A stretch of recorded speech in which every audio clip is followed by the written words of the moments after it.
Hey there, it's Clay with modernlove.life, where we help you get the great loving relationship that you're looking for without having to play mind games, without having to play hard to get, and without having to pretend to be someone or something that you are not, because you deserve to be loved for the unique, amazing, and wonderful person that you are. And if you agree with me, do me a favor by giving this video a thumbs up and by subscribing to this channel or this iTunes podcast if you're listening to this on iTunes, if you're not already.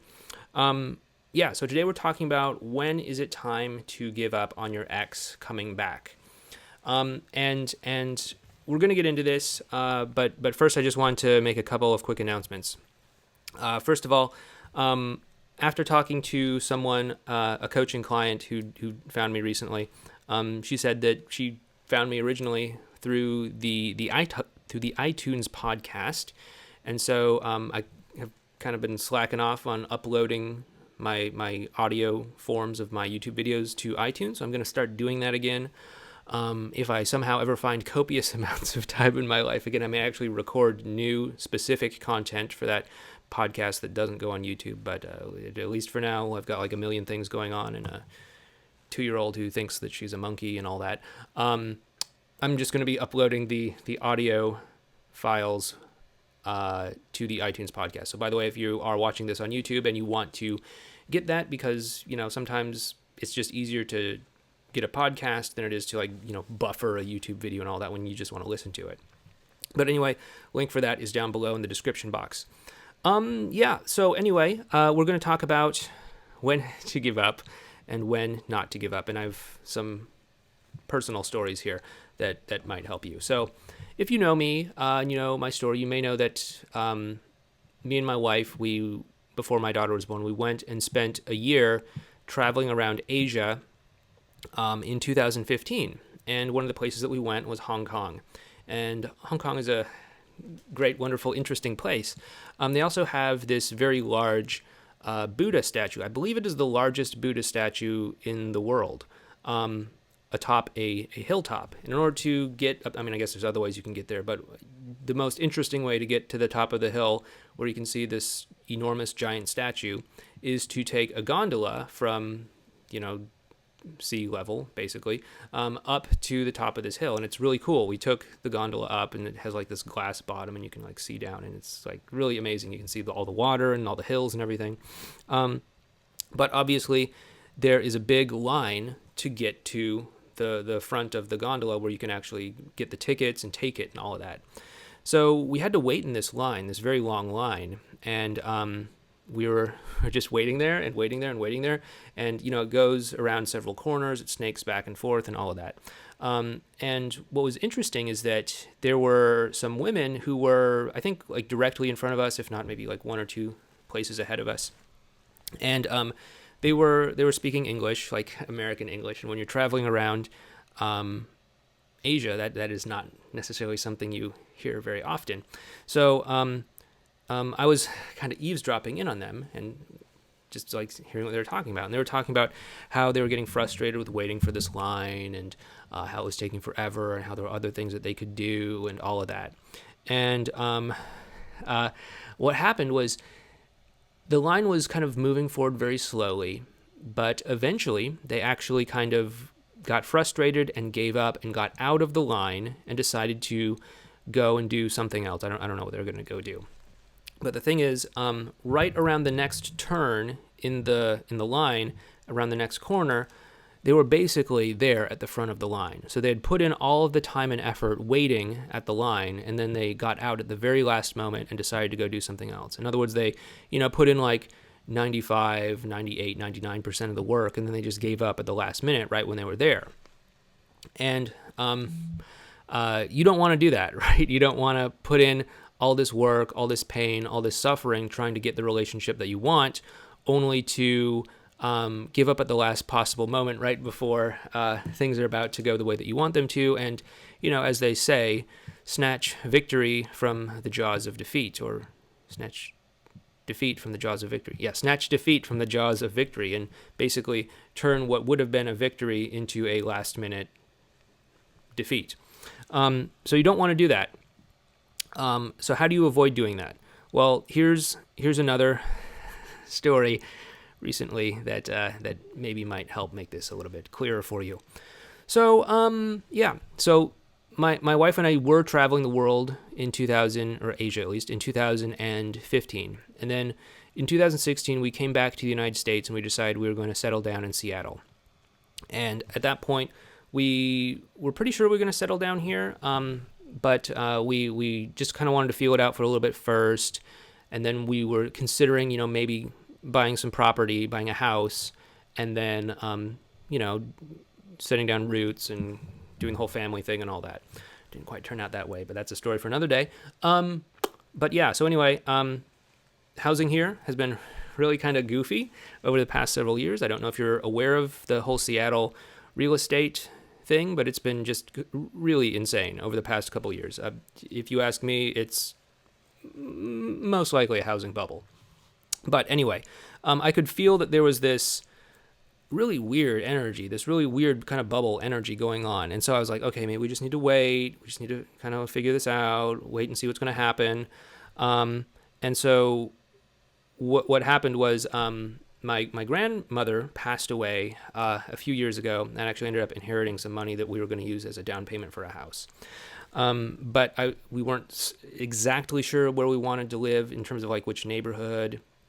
I also had this like bizarre fear that this was going to be a bubble and it could potentially disastrously crash at any moment, specifically right after we bought a house. So I just thought, okay, let's just wait this out and see what's going to happen. Just like from where I'm sitting, looking at the world economy, the U.S. economy right now, real estate, all that stuff, it just seems like everything is like way overvalued and like nothing makes sense anymore. And I'm kind of like dreading a dramatic crash, maybe kind of like what we saw in 2008-ish or 2009, who knows? But we'll just have to see how that plays out. I mean, I don't know, with like 40 million people being out of work right now, it just seems like, okay, that can't make sense that the stock market keeps going up. But hey, anyway, so I took this money that I inherited from my grandmother and I put it into some gold and silver ETFs, basically.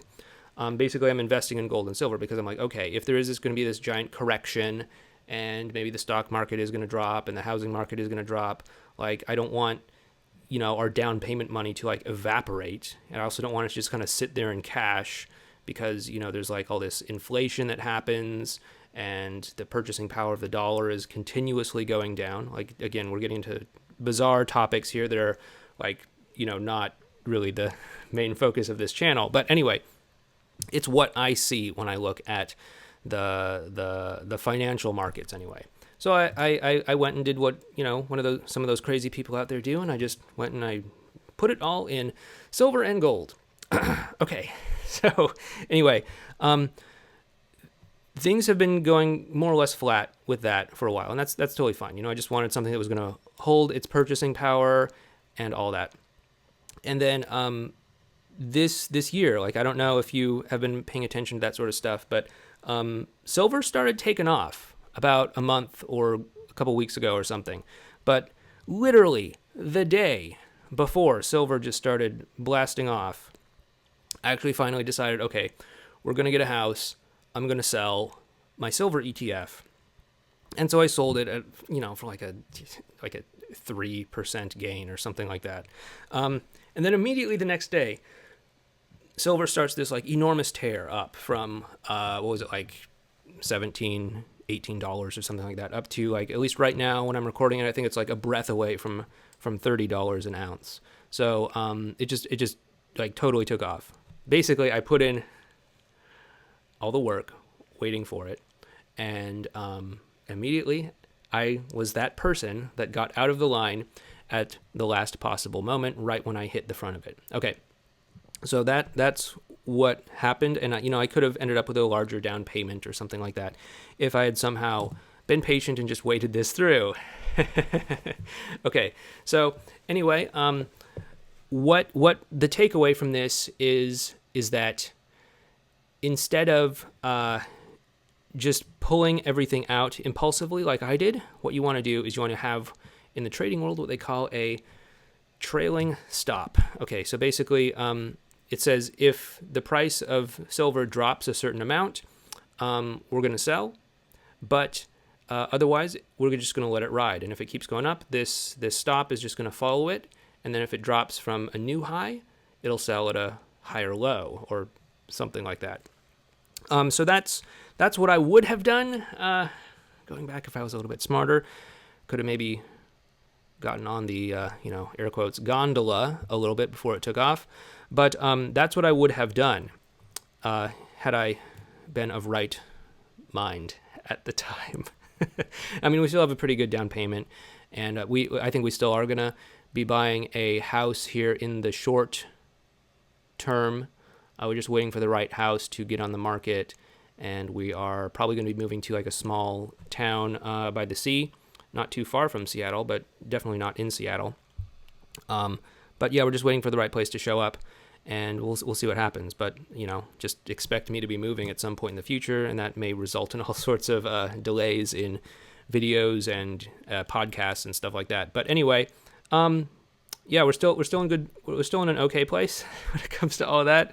I feel a little bit of regret looking back at it, and I'm like, wow, that's thousands and thousands of dollars that we could have used for our down payment that I missed out on because I didn't put in that stop loss. So anyway, when it comes to your relationship, you want to have what we would call a stop loss or a trailing stop or something like that, where it's like, okay, if things get worse, I know that I can always turn and walk away. But if things get better, I can stick through it. If I'm seeing progress, I can stick through it. And I'm not just going to arbitrarily give up and walk away, kind of like Clay just arbitrarily gave up and sold all of the silver right before silver started taking off and going crazy. Literally the day before, at least the trading day. I sold it on a Friday, and then on the next Monday, it just like boom went up. Yeah, you wanna not just arbitrarily do this. So I wouldn't recommend that you set some sort of arbitrary time frame, like if this relationship isn't working in a month or 3 months or whatever, I'm just gonna call it quits.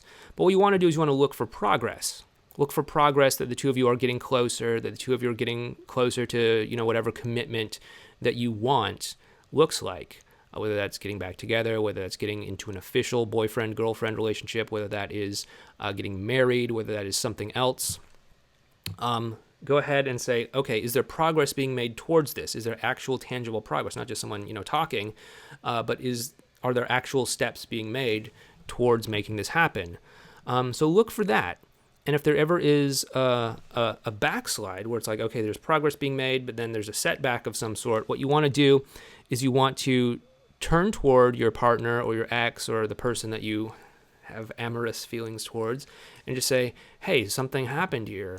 Help me understand what's going on, so that they can just say like, hey, this happened because of that. This happened because I'm having these feelings. This happened because I'm afraid or I'm anxious. I'm whatever, or, some other thing came up, and at least then we can have some sort of understanding about why it happened, and then we can make an informed choice from there.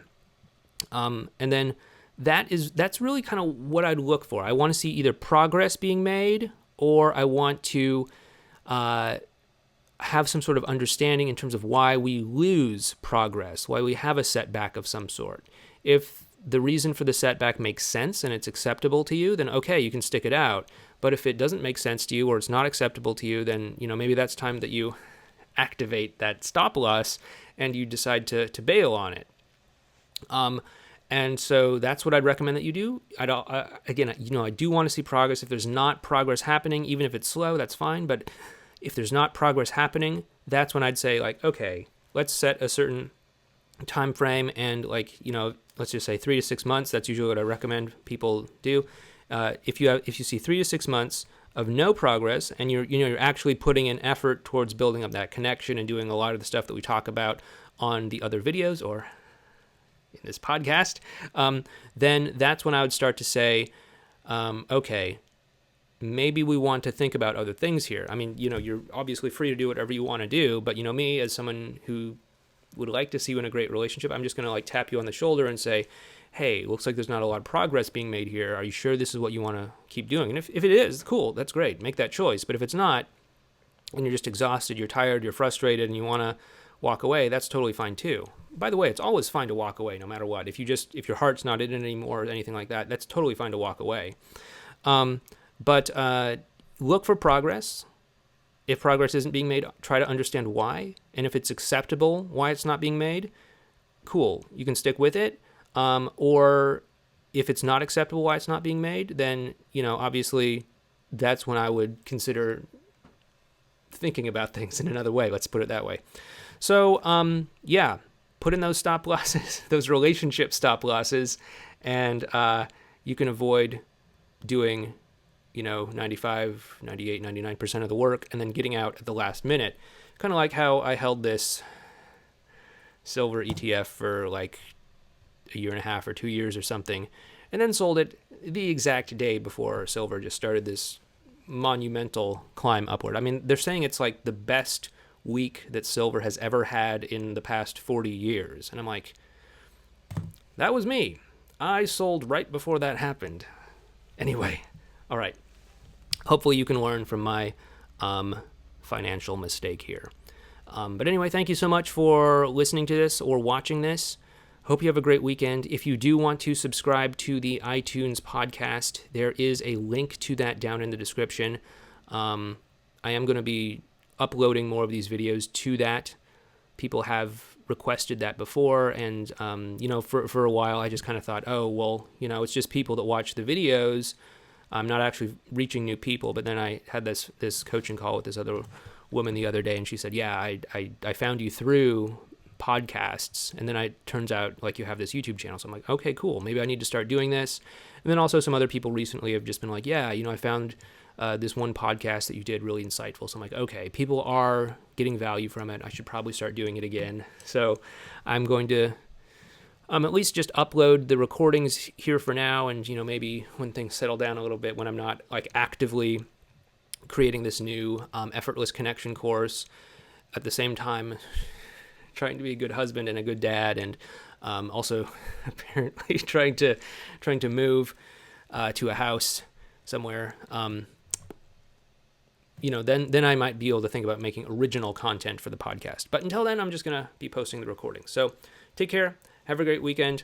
I'll talk to you next time, and enjoy the podcast, or enjoy these videos, or enjoy whatever format you listen to these on. Take care. I'll talk to you later.